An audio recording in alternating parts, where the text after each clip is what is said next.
mwese mudukurikirana kuri iyi channel ya Alpha Music. Igihe gishize twari twabemereye ko tuzabereka uburyo bandikamo indirimbo, uburyo ushobora kwandika indirimbo ikoretse neza mu njyana iyo ari yo yose wakwifuza, mu buryo bwose wayishakamo, uburyo yaba imeze kose. Gusa ikintu ugomba kumenya ni kimwe, ugomba kumenya amagambo, ugomba kumenya ko indirimbo yabizumvwa n'abantu benshi, ukamenya ibitekerezo bijyamo, ukamenya ko ari ibitekerezo bifite amagambo meza. So kugira ngo wandike indirimbo rero bitakugoye, wumva ifite amagambo meza kandi nawe wumva aryoheye umutwe wawe, yakumva ufite na vocabulary cyangwa se kumva ufite amagambo akomeye, yabisaba ko umuntu abanza kuyatekerezaho mbere yuko yumva, naba ari amagambo asiguye umwanya ukiyumva. Hari uburyo njya nkunda gukoresha iyo ndimo ndandika indirimbo, ndifuza ko nawe ari bwo wazajya ukoresha. Ni ukuvuga ngo nsoma ibitabo bitandukanye bya Bible, nkumva amagambo agize imirongo imwe n'imwe, nkumva ikintu agiye ahuriyeho, kuko akenshi Bibiliya birimo amagambo ivuga ku bintu byinshi bitandukanye, haba mu buzima busanzwe hose irahagera, haba mu myigishirize runaka. So aho kugira ngo wicare utekereze ku bitekerezo runaka byawe, nabyo biri byiza. Ni ukuvuga ngo icyo ukora cy'ingenzi ni uko ubanza ugasoma ibyo bitabo bitandukanye byinshi, ahubwo ukajya ugenda ukosoramo bitewe n'ibitekerezo nawe ufite mu mutwe wawe, ukajya ugenda ubikosora ariko wagiye wibanda ku magambo wagiye ukura muri Bible. So ubwo ni bwo buryo bwiza bwa mbere. Bwa mbere ubanza ukagira topike ushaka kwandikaho, ubundi buryo bukurikiraho noneho ugasoma ibitabo byinshi bitandukanye, noneho ukandika, noneho ukari buze kugenda urobanuramo amagambo meza bitewe n'uko ushaka kwandika indirimbo yawe. Ikindi kintu cy'ingenzi utakibagirwa ni uko amagambo menshi bayanditseho indirimbo, bayavuzeho bihagije. Ikintu ugomba kwitondera cyane iyo urimo urandika indirimbo, uba ugomba kwibanda ku cyo twita melody kurenza ibitekerezo cyane, kuko n'undi amagambo menshi bayavuzeho. So hari indirimbo imwe nanditse, ariko sindaririmba, mwihangane kuko ntabwo ndi umuririmbyi. Narayanditse, kanze mbereke structure yayo nakoresheje. Nasomye ibitabo byinshi bitandukanye, kanze mbereke uburyo nakoresheje. Ukiyumva, ukiyisoma lyrics yayo, aba ari amagambo adasiguye ku buryo udahita uyumva neza, bisaba ngo ubanze utekereze nawe ushishoze. Murakoze cyane. Iyi ndirimbo njya kuyandika nayihaye umutwe uvuga ngo Mana wampaye ibinyura umutima wanjye. Ni ukuvuga ngo muri iki gihe ukuntu ibintu bimeze cyangwa se ukuntu ibintu bihagaze, nujya kwandika indirimbo uzajya wibanda ku magambo avuga gukomera kw'Imana, cyangwa se ahembura imitima y'abantu, asubizamo abantu imbaraga. Abantu bakeneye kumva gukomera kw'Imana, abantu bakeneye kumva ibitangaza yakoze, abantu bakeneye kumva ubuhamya bw'abandi bantu, abantu bakeneye kumva abandi bashima Imana ku byo yabakoreye.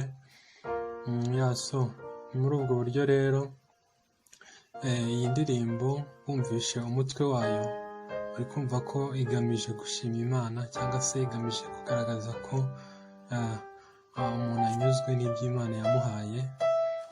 Iratangira ivuga ngo ibirenge byanjye byari bugufi bwo guhanuka, intambwe zanjye haburaga gato zikanyerera. Narebaga abari mu byaha nkabona banezerewe, bafite ibiruti by'umutima w'umuntu wakwifuza. Ntibagire imibabaro nk'abandi, ntibaterwe n'ibyago. Ndagushima Mana ko wampaye ibinyura umutima.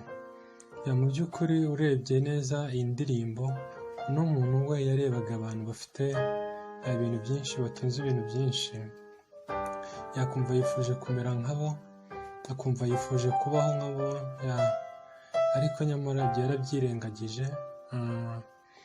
Abona ko atari byo bifite umumaro, ahubwo we abona ko n'ibyo afite nawe ubwe byakabaye bituma ashima Imana. Aravuga ngo ndagushima Mana ko wampaye ibinyura umutima. Ni byiza ko niba ufite ikintu runaka, cyangwa se ushobora kubona ibyo ufite bitaguhagije, nyamara haba hariho n'abadafite ibyo ngibyo ufite, so ni byiza ko wanashimira Imana ibyo ufite ko bituma uyikorera neza, ntibitume wishyira hejuru, ntibitume witwara ukundi kuntu kutari kwiza. So iki gice ni uko nguko nifuje kucyandika. Urabona ntabwo gisiguye, ntabwo direct gihita gipointinga kuri ya ntego, ku buryo umuntu ashobora guhita iyo akirebye, uramutse uvuze ngo ibirenge byanjye byari bugufi bwo guhanuka, ntabwo ushobora guhita wumva ubusobanuro. Bituma utekereza byinshi, bigatuma usanisha ubuzima bwawe runaka, bigatuma mbese muri makeya uko wabyumva, uko wabisobanura atari kundi muntu runaka yabisobanura.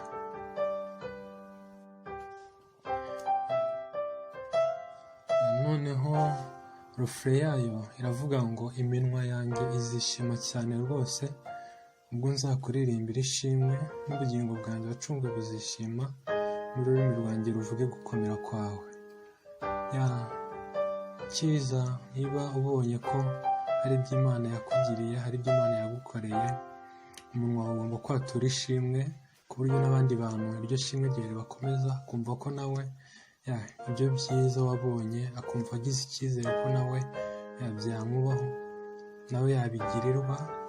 Noneho ugashima Imana kandi ukanatura ko n'ubundi ubugingo bwawe nabwo yabucunguye. Nicyo nashatse kuvugaho aha hantu, ukongera ukavuga gukomera kw'Imana. Abantu bakeneye kumva abandi bantu runaka bavuga ko Imana ikomeye, bavuga ibyo yabakoreye, babinyujije muri ayo mashimwe yose bafite. Ibyo bintu muri iyi minsi bihembura abantu, binezeza imitima y'abantu, bigakomeza imitima y'abantu, kurenza uko ushobora kugenda ukandika nko ku yindi topic runaka, cyangwa se tuvuge nko ntabwo nshatse guhita nsigura ngo mvuge ngo abantu ntabwo bakeneye ibi bintu runaka, ntabwo byaba byiza, aho mumbabarira. Ariko abantu bakeneye kumva ushima Imana, abantu bakeneye kumva uvuga ibyiza Imana yakoze, ibitangaza yakoze, n'imirimo yakoze. Ibyo bintu abantu baba bakeneye muri iyi minsi. So nujya kwandika indirimbo uzajye wibanda kuri ibyo bintu cyane, birafasha cyane rwose, birafasha, ndabikubwiye, birafasha. Ikindi gice nanditse kiravuga ngo dufite amahoro atangwa na Yesu gusa, ntawayaguha, aruta cyane ay'ab'isi bafite. Guhora mu nzu yawe Mana biduhesha umugisha, biduhesha kugwiza ubutunzi bwo mu ijuru, abo bayoborwa n'iby'isi batagira. Ni ukuvuga ngo igice cyawe kiba kigomba kugirana isano, ibice byawe byose uko ugenda ubyandika biba bigomba kugenda bigirana isano, bifite ahantu bihuriye muri makeya. Ni ukuvuga ngo hano nagaragaje ko nubwo abo bantu ubona bo bafite ubutunzi, ukabona barakize, ukabona ibyo bintu bafite nawe umutima wawe urabyifuje, ariko nyamara hari igihe usanga badakijijwe, usanga nta gakiza bafite, ariko nyamara wowe n'ibyo ngibyo ufite Imana yaguhaye, kuri iyo ngano ubona bifite, bikaba binejeje umutima wawe, bigatuma wishima, bigatuma ukorera Imana neza. Ibyo nabyo ukabivugaho ahangaha, ukavuga ko guhora mu nzu y'Imana kandi biguhesha umugisha, bikaguhesha kugwiza ubwo butunzi bwo mu ijuru. Ukanereka abantu ko hari ikintu wowe ufite urusha abo bantu batagera mu nzu y'Imana, abo bantu badakijijwe nubwo bafite ibyo bya mirenge. Ibyo nabyo ukabivugaho, ukabigaragaza. Ayo magambo ajya akomeza abantu, akabereka ko nubwo badafite ubwo bukire, ariko nabo hari ubukire bafite bwo mu ijuru. Ukabereka ko bazagororerwa isaha ku isaha muri cya gihe bazaba batabarutse batakiri muri uyu mubiri. Ibyo nabyo ugomba kubivugaho, ukongera ugahita ugaruka kuri ya korasi yawe, ukavuga ngo iminwa yawe izishima cyane rwose, kandi ubwo uzaririmbira Umwami ishimwe, n'ubugingo bwawe yacunguye buzishima, n'ururimi rwawe ruvuge gukomera kwiwe. Murakoze cyane, Imana ibahe umugisha. Ikindi gice nanditse, noneho refure yayo iravuga ngo iminwa yanjye izishima cyane rwose ubwo nzakuririmbira ishimwe, n'ubugingo bwanjye wacunguwe buzishima, n'ururimi rwanjye ruvuge gukomera kwawe. Cyiza niba ubonye ko hari ibyo Imana yakugiriye, hari ibyo Imana yagukoreye. Umunwa wawe ugomba kwatura ishimwe ku buryo n'abandi bantu iryo shimwe ryawe ribakomeza, akumva ko nawe ibyo byiza wabonye, akumva agize icyizere ko nawe byamubaho, nawe yabigirirwa. Noneho ugashima Imana kandi ukanatura ko n'ubundi ubugingo bwawe nabwo yabucunguye. Nicyo nashatse kuvugaho aha hantu, kongera ukavuga gukomera kw'Imana. Abantu bakeneye kumva abandi bantu runaka bavuga ko Imana ikomeye, bavuga ibyo yabakoreye, babinyujije muri ayo mashimwe yose bafite. Ibyo bintu muri iyi minsi bihembura abantu, binezeza imitima y'abantu, bigakomeza imitima y'abantu kurenza uko ushobora kugenda ukandika nko ku yindi topike runaka, cyangwa se tuvuge nko ntabwo nshatse guhita nsigura ngo mvuge ngo abantu ntabwo bakeneye ibi bintu runaka, ntabwo byaba byiza, aho mumbabarira. Ariko abantu bakeneye kumva ushima Imana, abantu bakeneye kumva uvuga ibyiza Imana yakoze, ibitangaza yakoze, n'imirimo yakoze. Ibyo bintu abantu baba bakeneye muri iyi minsi. So nujya kwandika indirimbo uzajya wibanda kuri ibyo bintu cyane, birafasha cyane rwose, birafasha ndabikubwiye.